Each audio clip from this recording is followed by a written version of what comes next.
Bhagavad-Gita with you. Please open it there. Otherwise, on your phone, go to database, Bhagavad-Gita, chapter 7, which is titled Knowledge of the Absolute.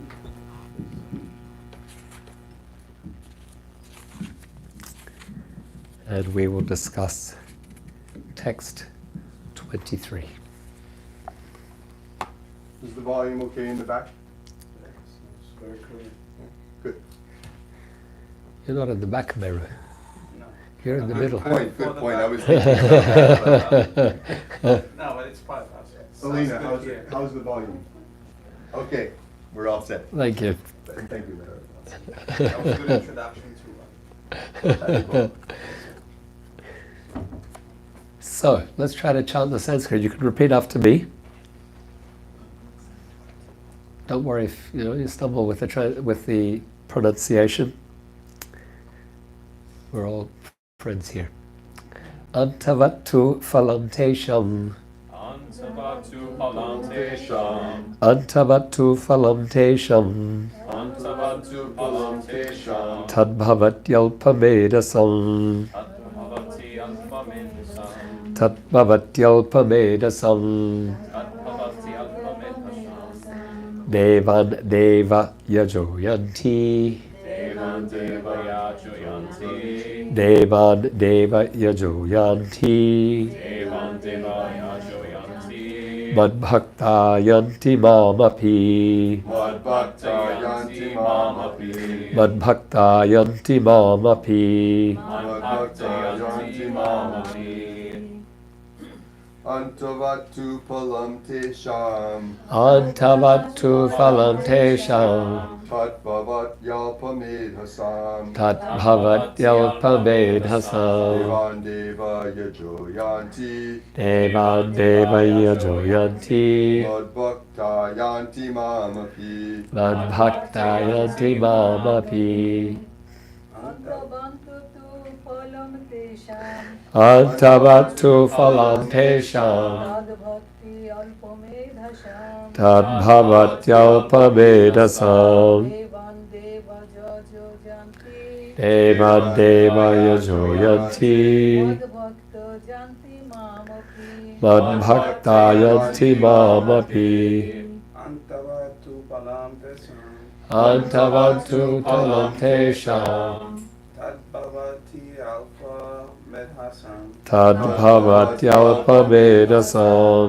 Devan deva yajayanti. Devan deva yajoyanti. Madbhakta yanti mam api. Madbhakta yanti mamapi. Antavattu phalam tesham. Antavattu phalam tesham. Tadbhavati alphamedasam. Tadbhavatyalpamedhasam. Devan deva yajoyanti. Devan deva yajoyanti. Madbhakta yanti mamapi. Madbhakta yanti mamapi. Antavattu phalam tesham. Antavattu phalam tesham. Tadbhavatyalpamedhasam. Tadbhavatyalpamedhasam. Devan devaya joyanti. Devan deva yajoyanti. Madbhakta yanti mamapi. Madbhakta yanti mamapi. Thank you to all the chanters.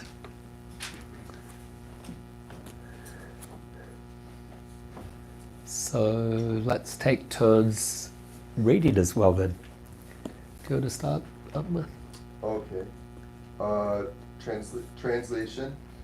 Men of small intelligence worship the demigods, and their fruits are limited and temporary. Those who worship the demigods go to the planets of the demigods. But my devotees ultimately reach my supreme planet. Thank you. Next reader, just for the first half of the paragraph, up until similarly. Some commentators on the Bhagavad-Gita say that one who worships a demigod can reach the Supreme Lord. But here it is clearly stated that the worshippers of demigods go to the different planetary systems where various demigods are situated, just as a worshipper of the sun achieves the sun, or a worshipper of the demigod of the moon achieves the moon. Similarly, Similarly, anyone wants to worship a demigod like Indra, he can attain that particular god's planet. It's not that everyone, regardless of whatever demigod is worshipped, will reach the Supreme Personality of Godhead. That is denied here. For it's clearly stated that worshippers of demigods go to different planets in material world, but the devotee of Supreme Lord goes directly to the Supreme Planet of the Personality of Godhead.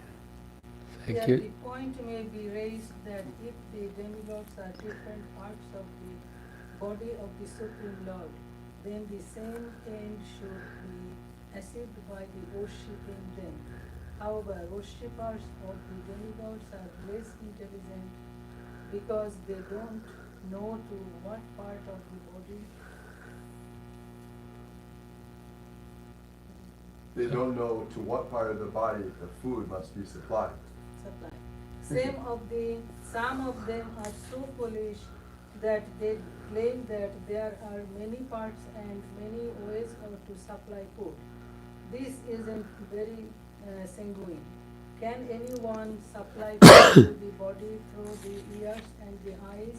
They don't know that these demigods are different parts of the universal body of the Supreme Lord.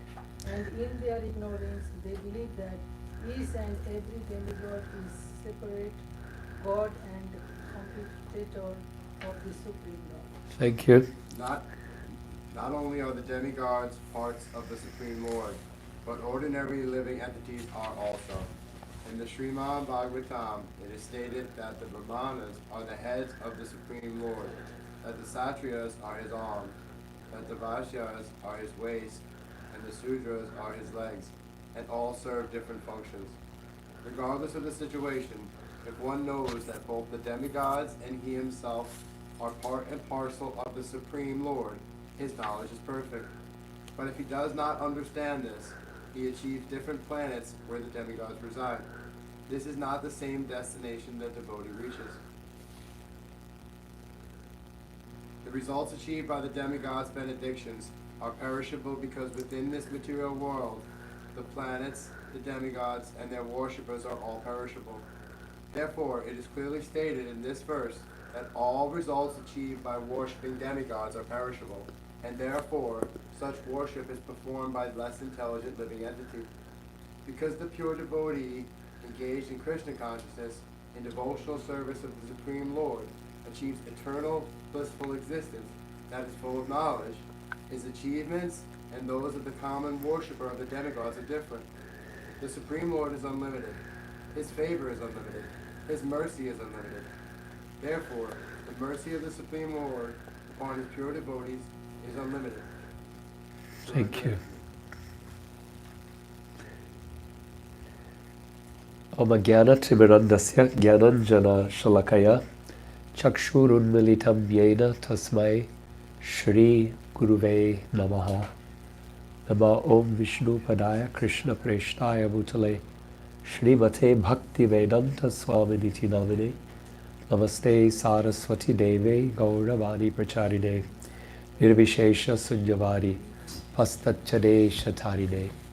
So here in this verse of the Gita we are learning about the worship of the Devas, and a distinction is being made by Krishna between his worship and that of others. Ye pyanya devata bhakta. Those who are bhaktas, who are devotees of anya, another or different, other than me, deities, they will achieve different results than by worshipping me directly. Krishna is instructing. They will achieve the planets of the demigods rather than my supreme abode. We may read this and wonder how important is this for us in the United States of America, where demigod worship is not so common, is it? We can raise the question, at least. In India, they say there is a god on every street corner. If you go to look at somebody's altar, many gods are there. Pictures and images, gurus and demigods. Some villages, I think some town they even made a deity of Trump. Like, yeah. In Delhi, there's some place they worship a deity of English, the goddess of English, so they can get good exams for that. So, an understanding, you have some goal, some purpose, you find an exemplar of that, the exemplification, the personification, you deify it, you focus your energy there, you pray intensely, you'll get some result from the universe. That's the essential idea there. It's very strong in different parts of the world. India, for sure. I think in South America, possibly, there are different deities, entities that may be worshipped. No, I'm asking, I'm not saying. So, Well, let's see. spirits maybe. Spirit, perhaps, in the Catholic religion, the different aspects of the Virgin Mary are worshipped, and like each country, each Catholic country has a patron and matron saint. Uh-huh. Like for instance, in Mexico, it's Our Lady of Guadalupe. Uh-huh. In Argentina, it's Our Lady of Luján. Like in the Santeria religion, in the Yoruba religion, there are manifestations of God, like Chango, the god of thunder and lightning, Right, deals with an aspect of life. right. Oshun, the goddess of beauty and love and maternity, I believe.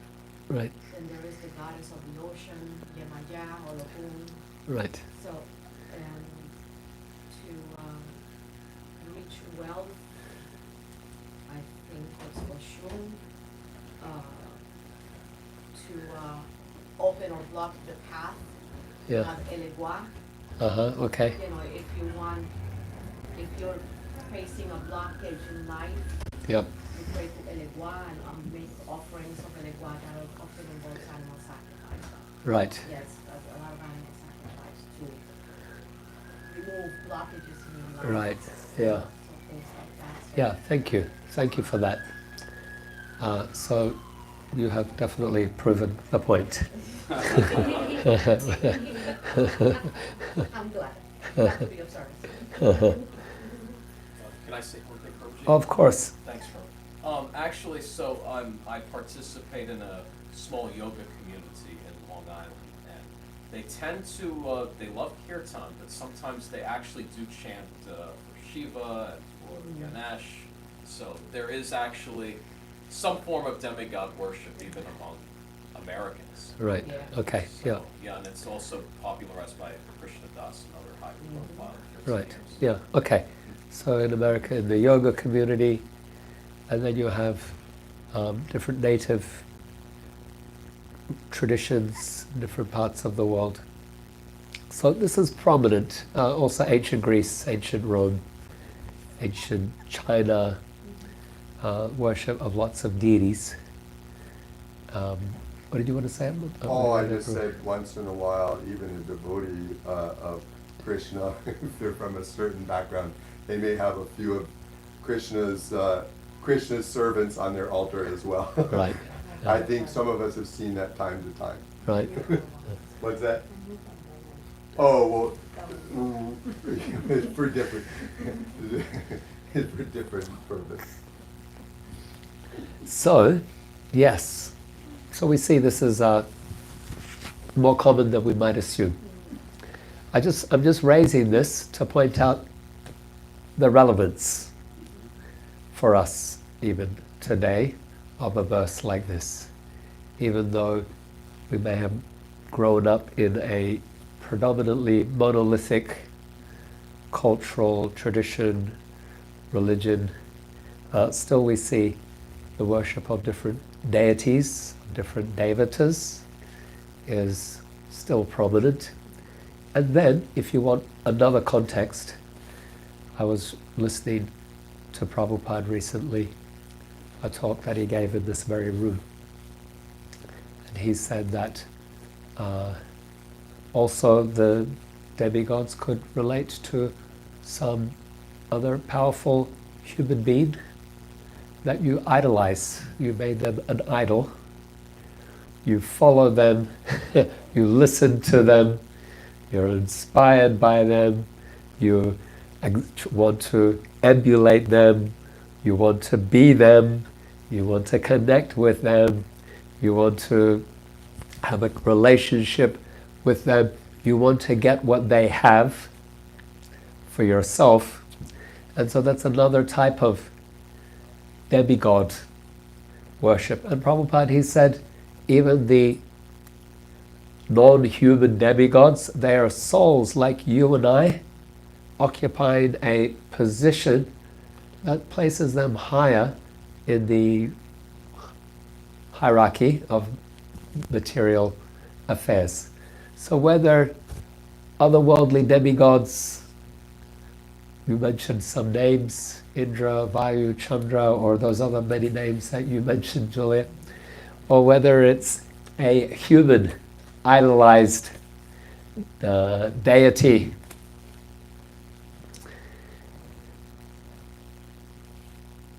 Krishna is making a point here.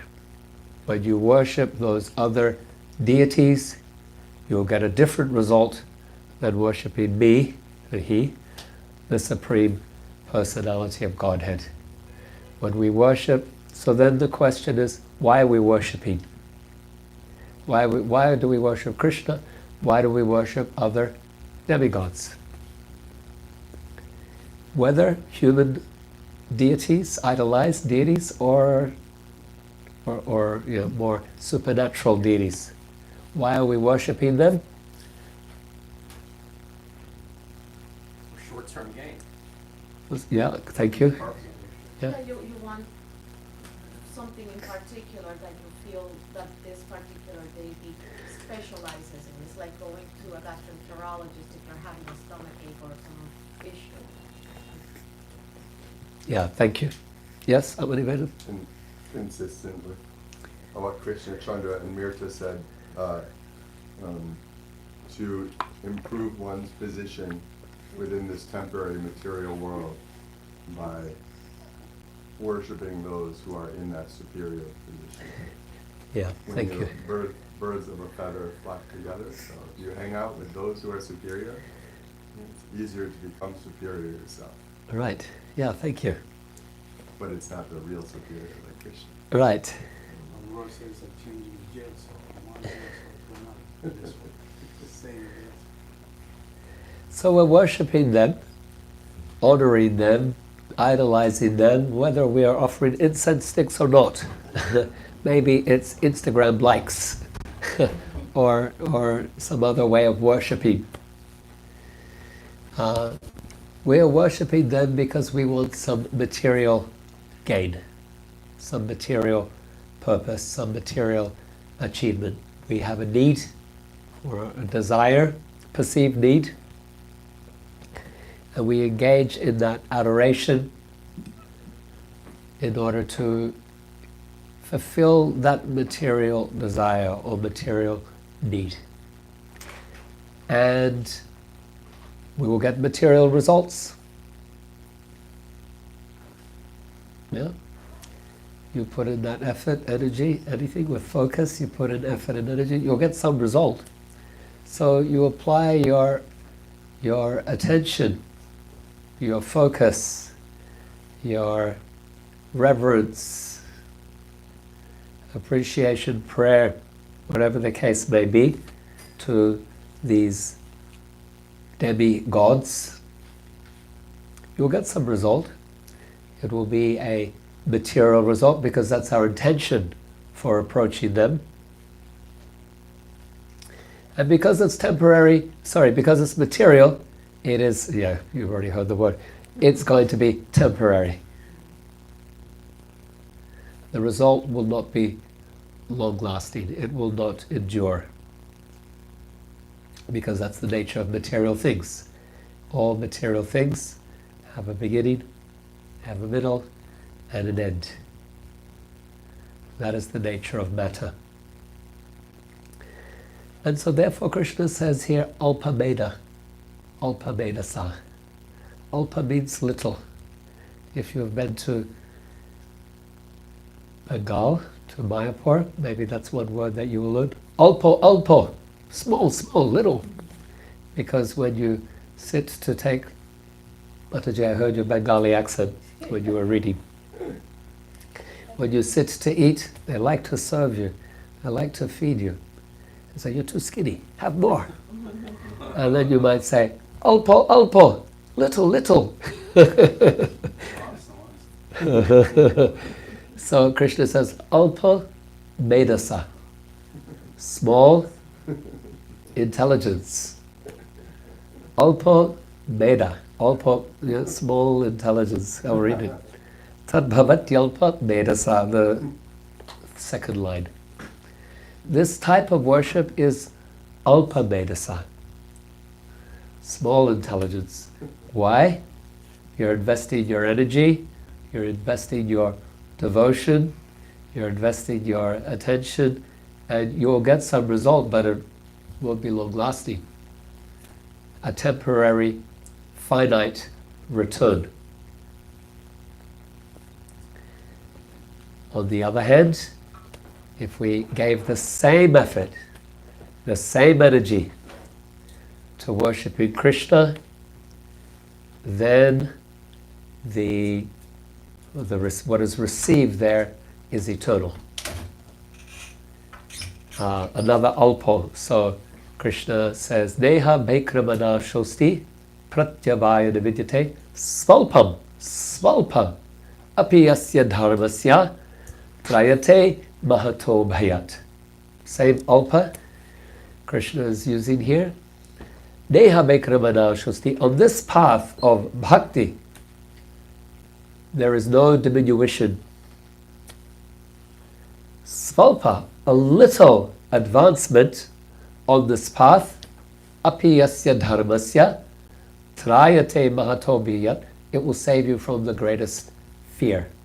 It will save you from the greatest danger. The greatest fear, the greatest danger for the soul is continued rebirth in material existence. So, svalpa. So here, Krishna's Alpa Meda, small intelligence, worship demigods, get material results, but they're temporary. They will die with your body. Worship Krishna, even a little.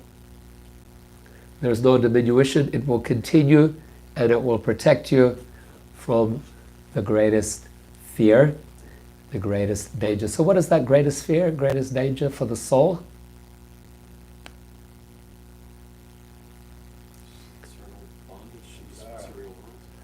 Yeah, bondage in material existence. A continued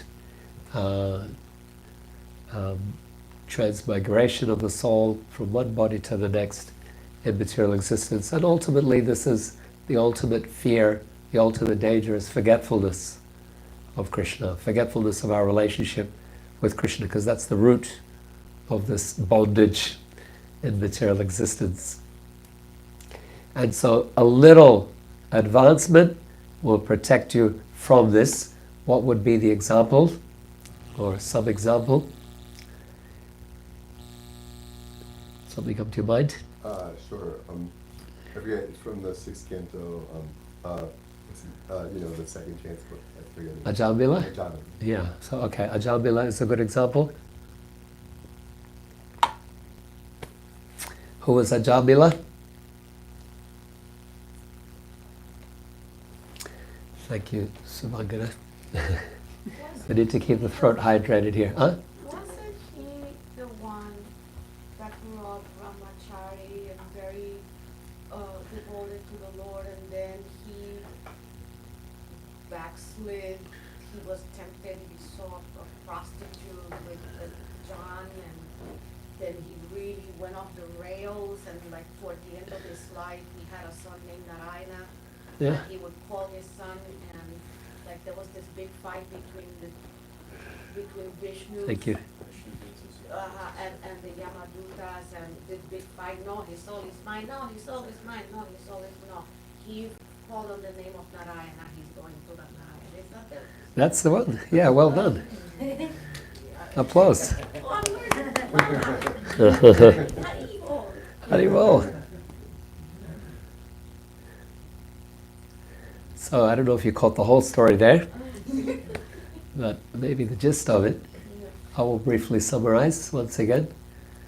A young practitioner of bhakti is distracted.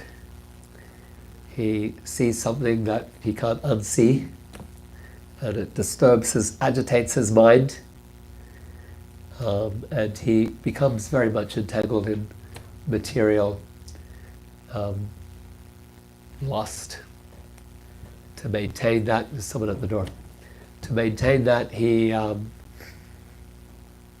ends up engaged in all kinds of sinful, like stealing and robbing, and to maintain an illicit relationship, and not just stealing, robbing, murder as well. He gets very much entangled in a material situation. And near to the end of his life, he's 83, I think the Bhagavatam says. He's very, very elderly. And he has a toddler. Well, that says something as well.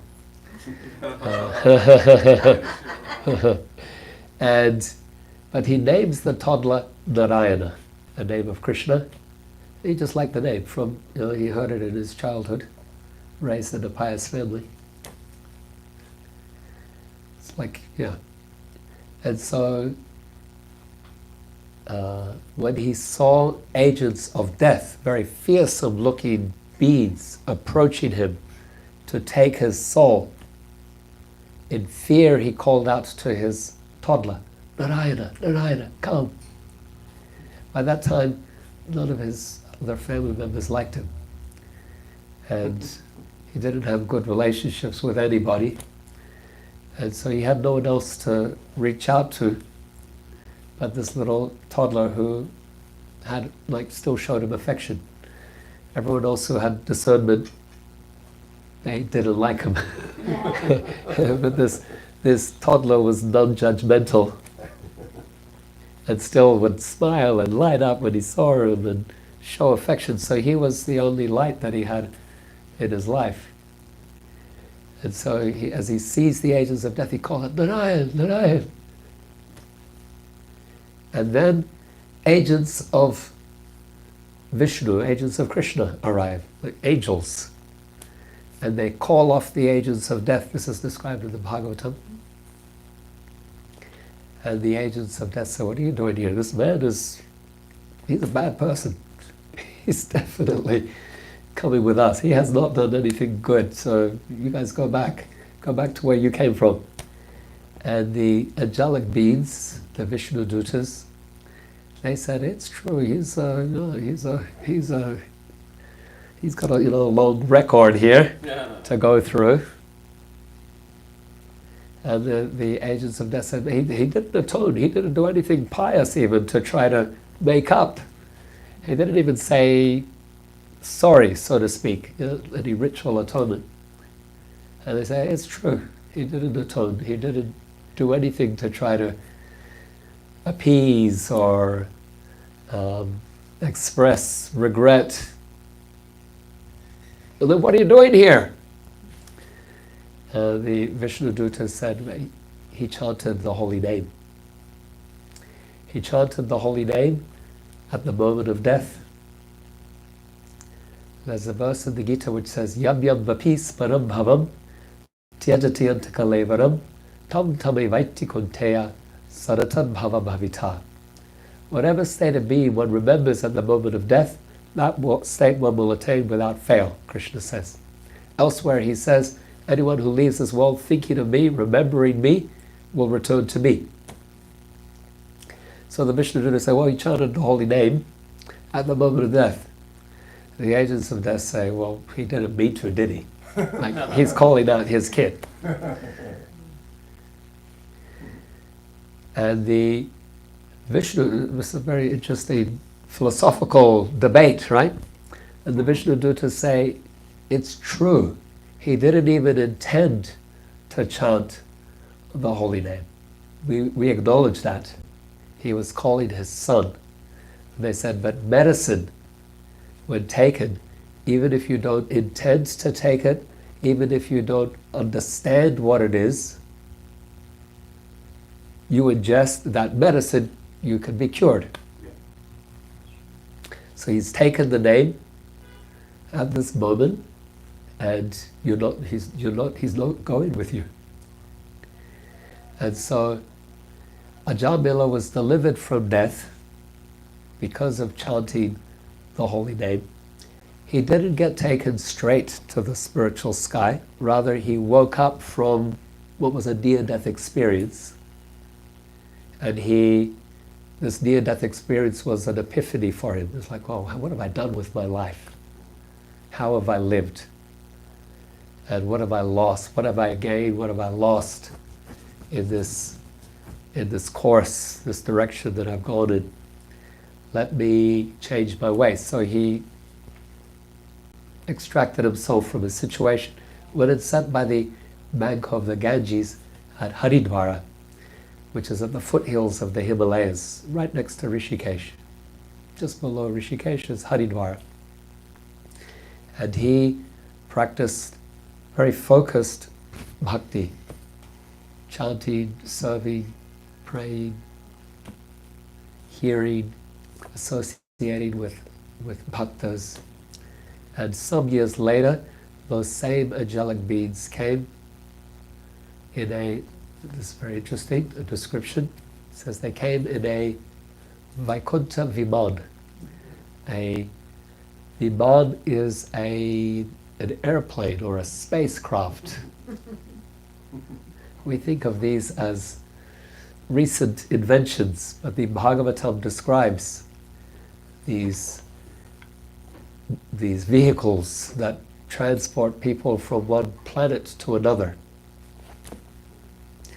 And so these same angelic beings arrive with a Vaikuntha Viman, and they invite Ajamila to ascend it, and they take him to the spiritual sky beyond this material nature.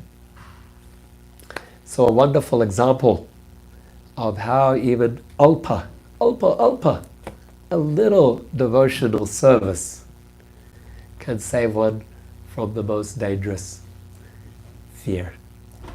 There are numerous others. That's one of the most famous, Ajamila's story, Ajamila's case. A key difference then in service to Krishna and service to other idols or deities, demigods, is that we're approaching the demigod with a material desire, we get material results. We approach Krishna for Krishna himself. We approach Krishna, he's beyond the material, the mundane. And so when we approach Krishna, when we connect with Krishna, even if our approach is initially motivated by something mundane, we get purified in the process. Ajamila initially is calling to his son, but there's a reciprocation that then purifies him. He has an epiphany, he changes his life, and he becomes fully purified, and he's connected with Krishna. So that's what happens when we approach Krishna. Even if initially the approach has some material intention, that material intention is changed, it's transformed.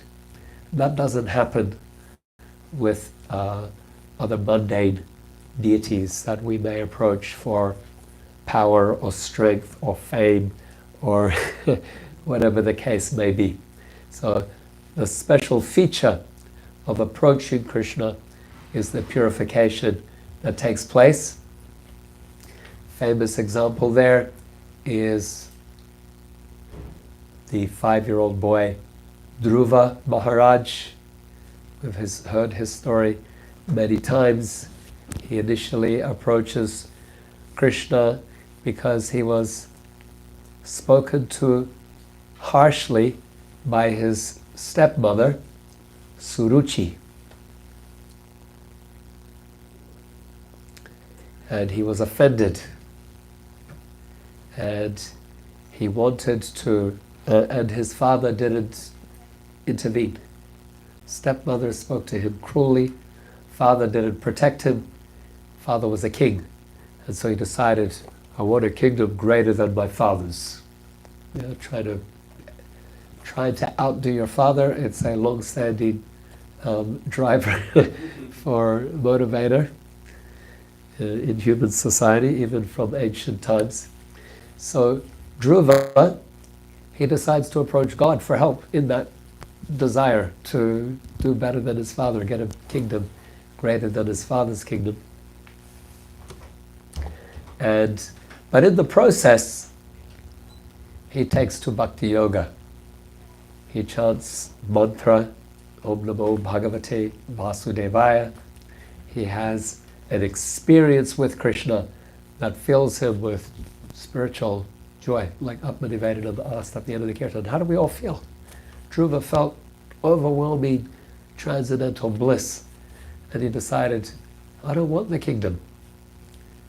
Searching for broken pieces of broken glass. This experience of Krishna, of the divine, is the most valuable jewel. And so, in the process of approaching Krishna, there is a purification of the heart.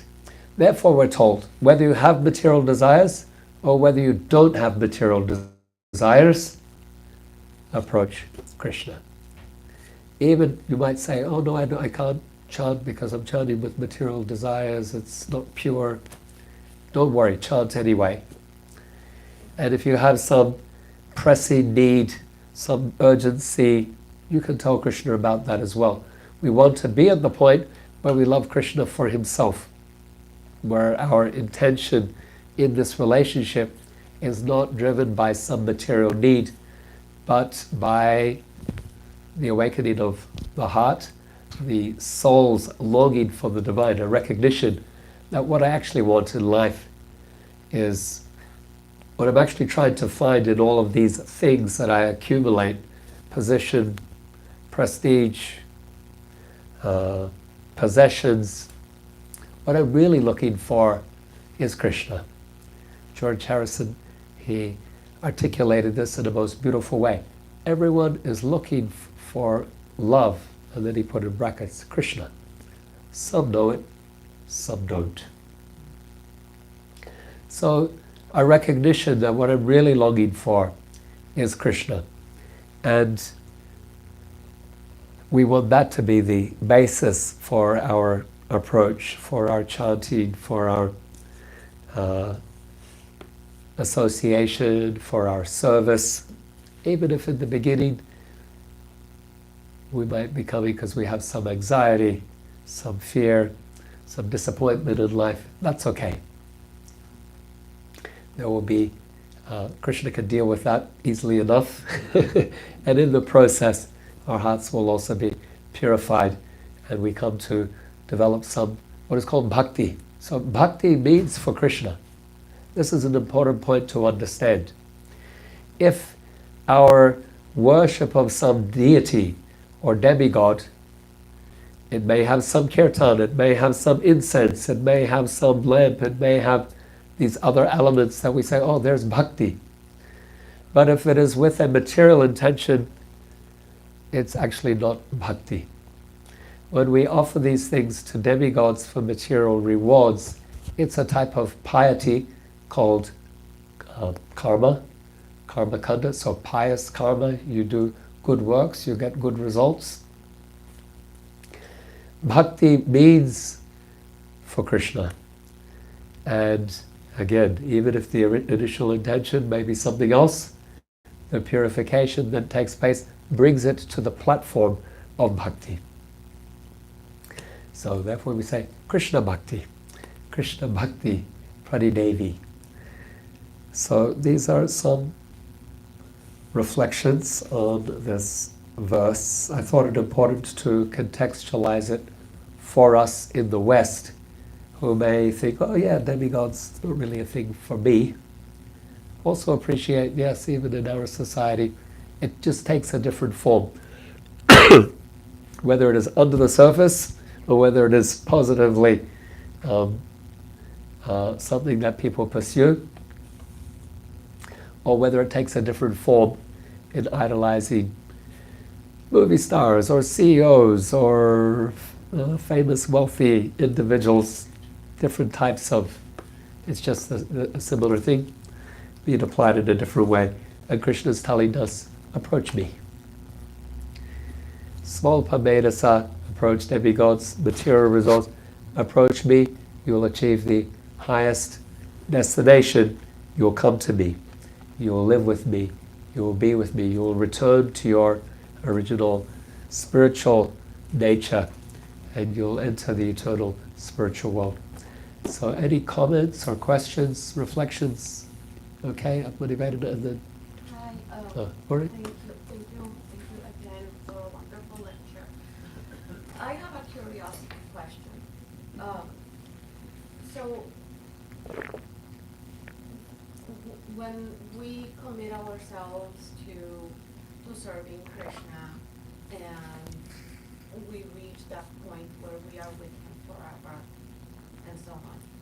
Now, we understand that the universe has ages, right? Yeah. Yeah, the different Satya, Dwapara, and so on and so on. Does that mean that we have to go through all of that all over again? Okay, thank you. Thank you for your question.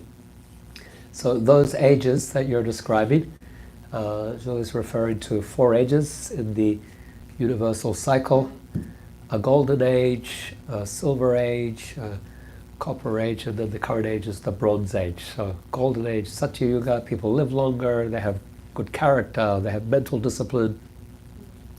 It diminishes one age after the other until you get to the 4th age, our current age. People are short-lived, quarrelsome, don't have focus. So this is the more difficult age. And Julie is saying, I know it's a cycle, so if we're living with Krishna eternally, are we constantly going through these cycles of the ages? And the answer is no. Why?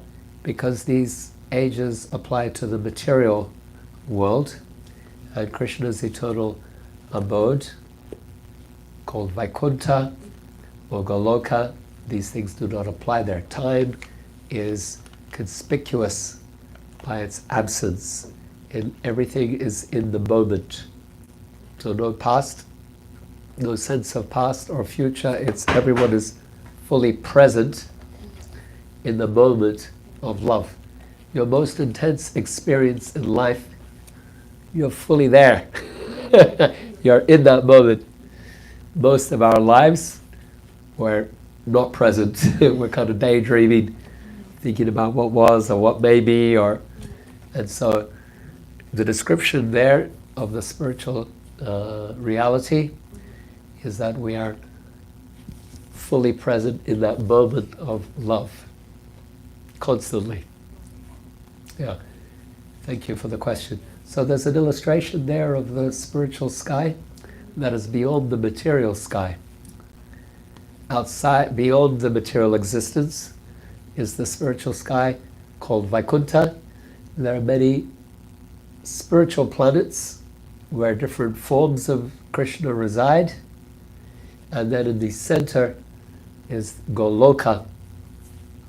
Goloka is Krishna's personal abode, described as a It's symbolized as the shape of a lotus flower, where Krishna's pastimes eternally are performed. Krishna existing as a cowherd boy, performing youthful childhood pastimes, loving associates who don't even think of him as God, they think of him as the person they love the most. So in that illustration, at the bottom of the lotus, you see one blob. Yeah. So that's representing the area where the material nature exists. It's very small compared to the greater spiritual reality.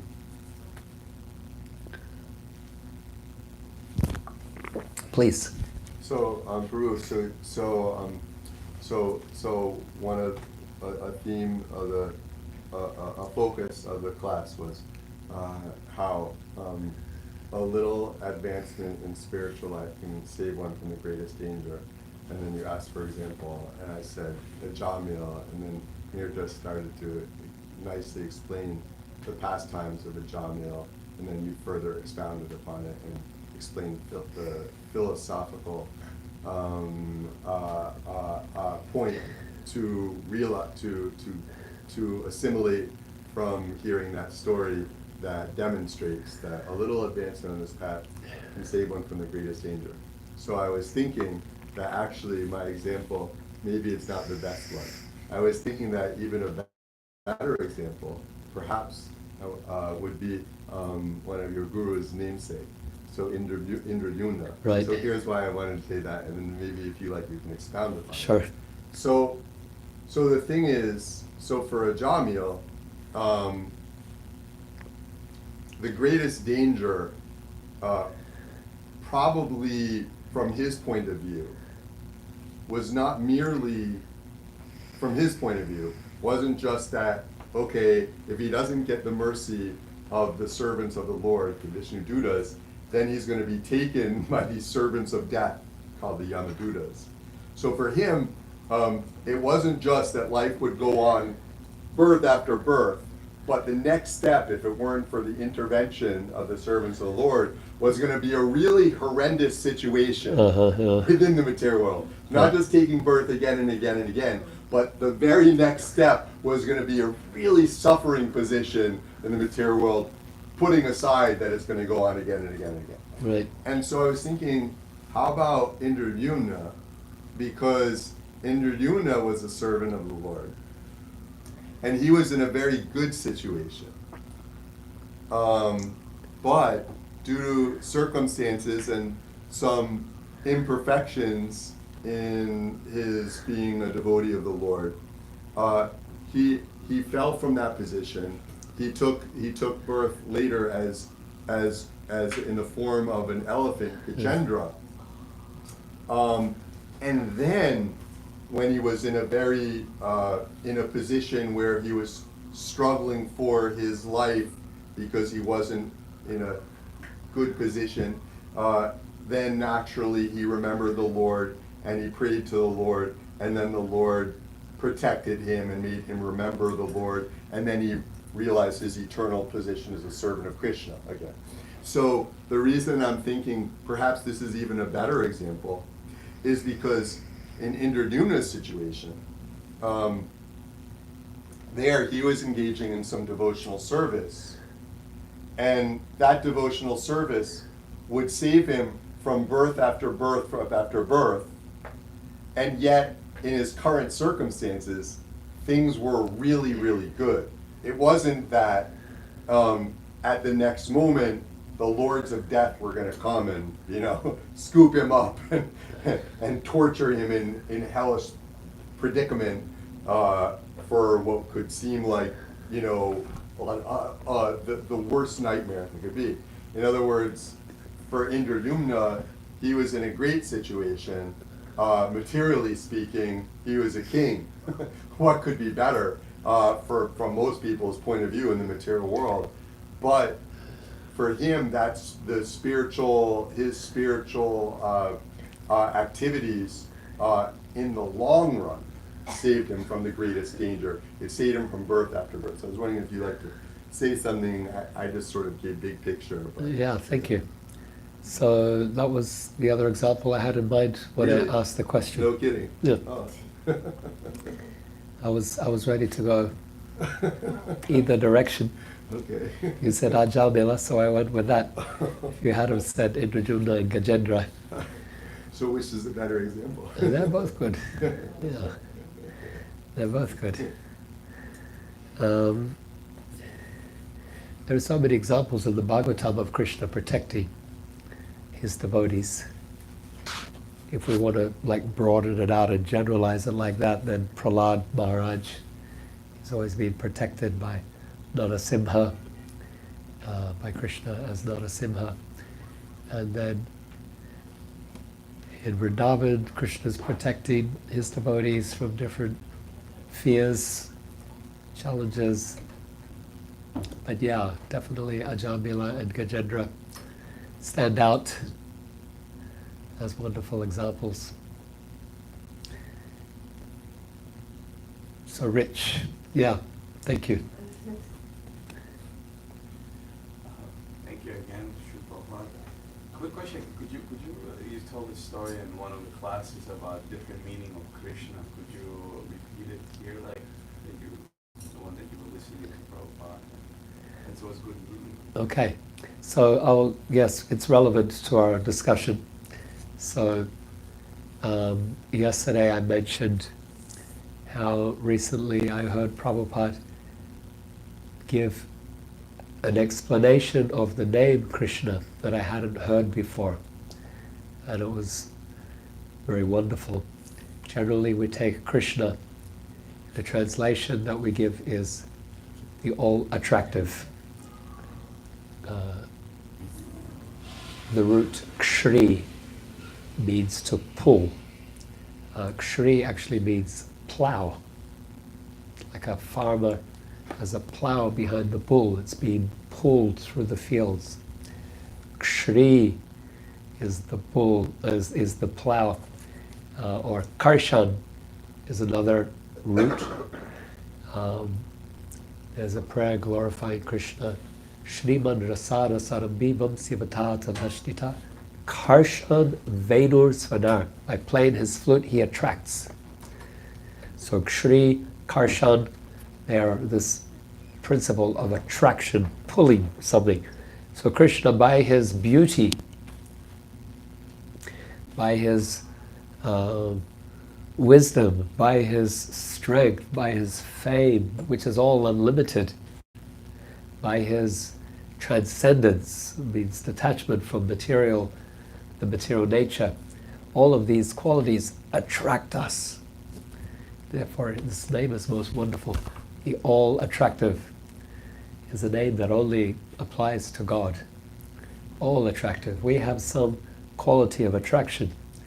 In the office where the faculty office where I work, I was there a few days ago and I saw they had a picture of Marilyn Monroe and I said, what's that doing here? And they said, have you had a look at it? Go closely and look again. So I walked closer and it was some kind of, what do they call it? Hologram? And, yeah. It turned into Albert Einstein. So you look at one angle, it's Marilyn Monroe. You look at the other angle, it's Albert Einstein. Someone had it over their desk, one of the secretaries. So yeah, interesting. Marilyn Monroe was famous for her beauty. Einstein, was he famous for his beauty? No, he was famous for his brains, for his intelligence. So yeah, if Marilyn Monroe had Einstein's intelligence, or if Einstein had Marilyn Monroe's anyway, we're not going to cast judgment. So they may exemplify a fraction of Krishna's unlimited beauty, unlimited intelligence, unlimited fame, unlimited strength, unlimited wealth. That is Krishna, the all-attractive. So that's the general way we understand, meditate on this name. There are other translations. So a few days ago I was listening to Prabhupada and he said the name, also spoken here. Prabhupada said the name Krish. Krish, he gave it a different, he connected it to a different root, Sanskrit root word. He said Krish means birth and death. And Na means no more birth and death. So Krishna is the one who will free you from birth and death. You heard that before? Yeah. Really wonderful, huh? Yeah. I can't remember. That's in Prabhupada's book. I can't remember. Is it Science of Self-Realization? No, it'll be maybe Beyond Birth and Death. Yeah. One of those. Rajavidya, King of Knowledge, or Beyond Birth and Death, or On the Way to Krishna. One of those. Because they're based on lectures given here. Yeah.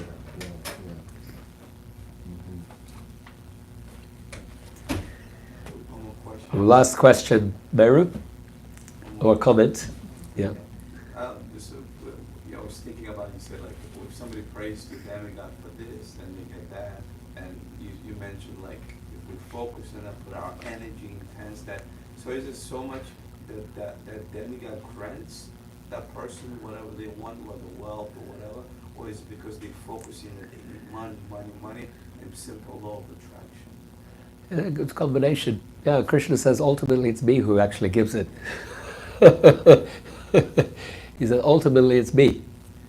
They are the representative, the face, the clerk, who is representing that potency of the Lord, but behind that potency is Krishna. So elsewhere he says, Yayatamam prapadyante, namavart manuvartante, manusya partha sarvasaha. I changed something there. Yayatamam prapadyante, tamstateva mamavart manuvartante, manusya partha sarvasaha. As people approach me, I reward them accordingly. Indeed, everyone follows my path in all respects. So whatever one wants, you may approach this clerk or that officer. Ultimately, it's the government behind that is empowering that clerk to grant you that stamp or that visa or that permission or registration or certification. So it's many demigods. They're there with their stamps and authorities, and they're dispersing their powers. But the actual power behind those positions is Krishna. The Supreme Personality of Godhead. So your question was, is it the intensity of the energy, my meditation, my desire? Is it the personality? It's both. You have that intense desire, that intense drive, that intense will. Krishna will grant it through if you approach through some agent, some representative, then it will be given through that channel. You can approach Krishna directly as well. That's also an option. Everything is God's energy, Krishna's. Yeah. Because everything is God's energy, Krishna's energy, so that's why when we focus so much, it's Krishna grants it anyway. Right. Yeah. The difference is when you approach Krishna directly, he will purify you as well. That's the key difference. That's the important distinction that doesn't happen in the case of the demigods. When Hiranyakashipu approaches Brahma for immortality, I want to be immortal, Brahma. Brahma said, ask me whatever you wish. I want to be immortal. Brahma said, I can't do that. I myself have to die. Okay, Brahma, grant me that I won't die in the day or the night, inside or outside, on the land or in the sea. That I won't be killed by any living thing, that I won't be... So he tries to seal things up. Brahma says, so be it. And he thinks, okay, I'm immortal. I am immortal. So he tries to defeat death that way, he hasn't been purified in that process. His demoniac power, in fact, gets amplified after receiving those boons. He goes on to terrorize the universe. In the case of Krishna, if Hiranyakashipu had have approached Krishna for those blessings, he would have been purified in the process. There's no story in the Bhagavatam of someone approaching Krishna with a material desire and they're receiving it and then going on and causing disturbance throughout the, all the descriptions in the scriptures have someone approaching. They may have their desire fulfilled, but they are purified in the process, and it becomes really secondary to who they are and what their concern is. And if you would be chanting Krishna's name, he would not be so demonic after. That's the point, yeah. So that's the exact point, yeah. Okay. Okay, What's this the very last small thing. Just, Sure. Okay, and then, yeah, I can say more. It almost seems ironic. Srila Prabhupada explains very clearly, again and again and again, that if you have material desires and you want to seek to fulfill them, better to approach Krishna than the demigods to fulfill them, given that, as I think the last verse is saying, that, and as you said in the class, that Krishna actually provides the power to the demigods like a clerk of a senior person, providing those things that someone who approaches them is seeking. So in other words, Krishna is actually given, so better to go to Krishna directly. But I say ironic because then Srila Prabhupada, in representing our disciplic succession of the guru disciple coming down all the way from Krishna to us today, he says, but the devotees following Lord Chaitanya, we should never ask for anything except, oh Lord Krishna, please engage me in your pure devotional service. I personally that's my practice, but it doesn't mean that my mind doesn't contemplate desires, but at least when I approach Krishna, I never ask for, at least I follow that instruction, never to ask. When I approach Krishna, I don't ask for those things. But if you're going to ask for them, better ask Krishna than a demigod. Right. But Prabhupada says, but if you're going to approach Krishna, better yet, don't ask for that stuff at all. Yes. So here's an example. There was this is just told as an example, parable, right? A woman was carrying firewood from the forest to her village to sell. She got into the forest, collected some firewood, she's taking it to the village to sell in the market. And as she's walking, the wood falls from her head, disperses everywhere. And she says, what we all might say in a situation like that, oh God. And she says, hey Govinda, oh Krishna. And Krishna appears before her and says, yes? What can I do for you? And okay, so here's your opportunity, right? Krishna's here. What can I do for you? What do you ask for? What do you say? Depends what mind you have, small mind or big mind, big intelligence, small intelligence. She said, please pick up the wood and put it back on my head. Instead of asking for liberation. So, missed opportunity, right? But we all miss our opportunity when we come before Krishna and we say, Krishna, please help me pay my bills. Krishna, please help me pass this exam. Krishna, please. Yeah, put the firewood back on my head. All those burdens that I'm carrying, just, help me to carry them a bit further. So rather than saying, you could ask Krishna for the most valuable treasure. You could ask Krishna for his own heart. Krishna, let me love you. When Krishna tells us in the Gita, when somebody says, Krishna, I love you, then I become obliged to them. They become my, he says, I become theirs. The thoughts of my devotees are always in me, and I am always in the thoughts of my devotees. So, yes, we can ask for the firewood. We could also ask for that loving relationship. You ask for the loving relationship, all the firewood, it's like trivial. It's all dealt with, actually. Krishna's, you trust that Krishna's looking after you, that Krishna loves you. So, as we engage in this association and these practices, we want to come to that point of actually trusting in Krishna and loving Krishna for his own sake. That we come here not because we are wanting something else from him, but we come because we really want to chant. We really want to hear and to know and to deepen that relationship. That's the higher principle that we're cultivating.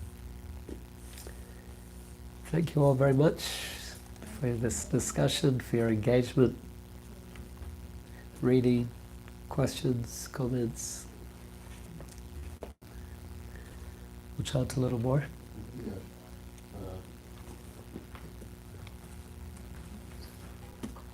Queen come up. Good tape. Saksha Kirtan.